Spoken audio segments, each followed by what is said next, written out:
Last week, the consultants KPMG reported that Liverpool Football Club is now the fifth most valuable football club in the world, and only Bayern Munich, Barcelona, Man United and Real Madrid are more valuable footballing brands. Liverpool Football Club is valued at an incredible €2.7 billion. The club is owned by the Fenway Sports Group, an American sports conglomerate that also owns the Boston Red Sox baseball franchise.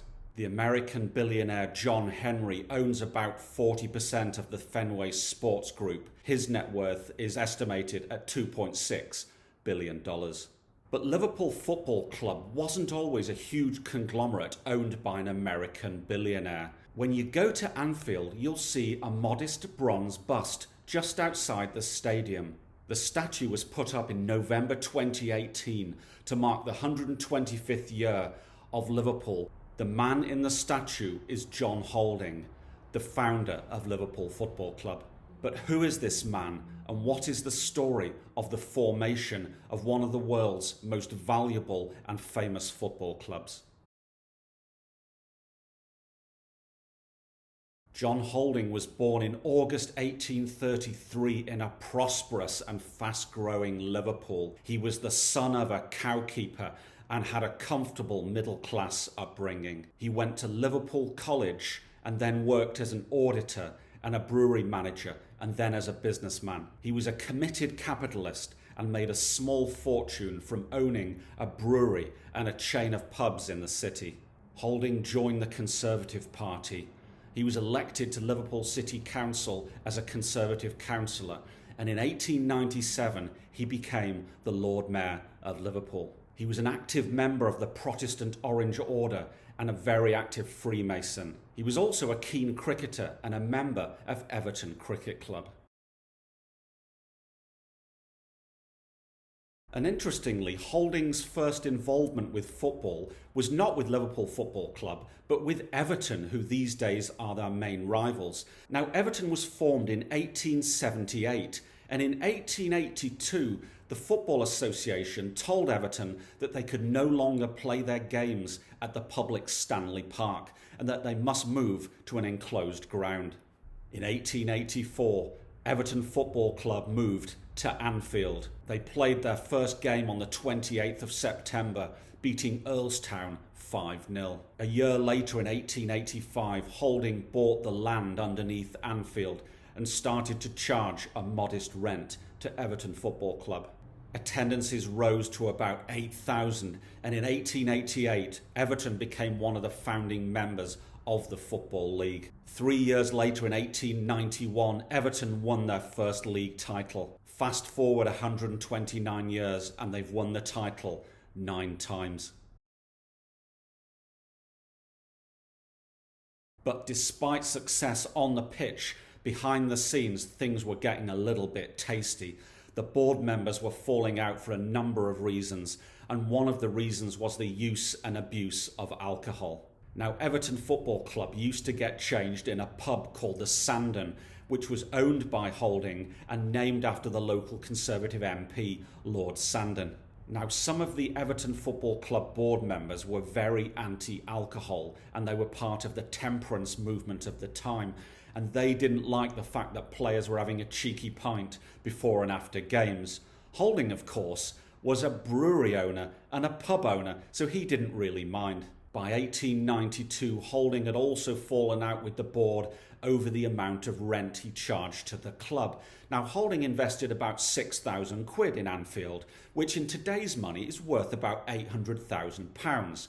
Now, the rent he charged on Anfield was about £250, and any businessman will tell you that's fairly modest. It's a yield of about 4%. But the rest of the board thought he was stitching up Everton Football Club.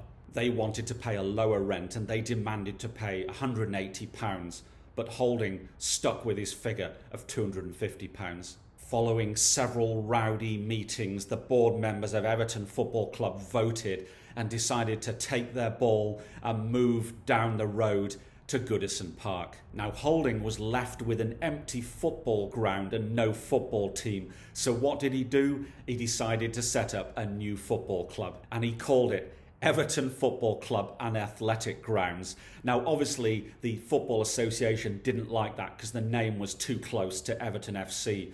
So Houlding changed the name to Liverpool Football Club. Now, there may have been a political angle to this argument because 8 of the original Liverpool Football Club board members were active and passionate Conservatives, whereas the Everton board were mostly Liberals. Also, the Liverpool board were mostly Orange Order members and active Freemasons, whereas down the road at Goodison Park, there was heavy support for Irish Home Rule.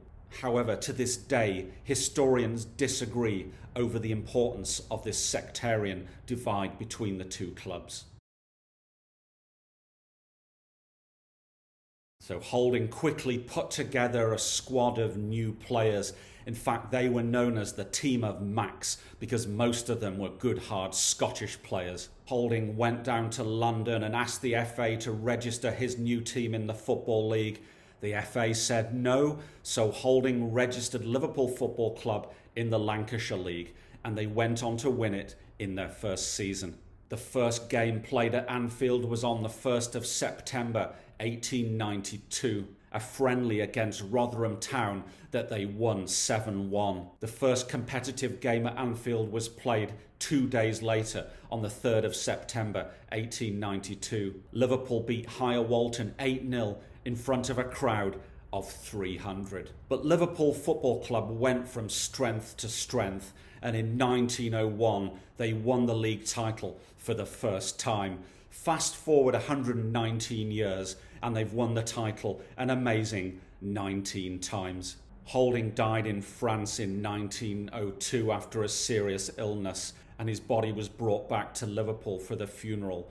And at the funeral, his coffin was carried by Everton and by Liverpool players. Houlding certainly didn't walk alone to his final resting place. Houlding is buried in Everton Cemetery. Now, the debate continues to this day about Houlding. Was he a greedy capitalist landlord or a smart and honest businessman? It's a historical fact that Houlding did a lot of charity work in his community, including giving free dinners to thousands of poor folk and building a local orphanage. Without Lord Mayor Houlding, football may not have taken off in the city, and Liverpool might not have become the footballing powerhouse that it is today.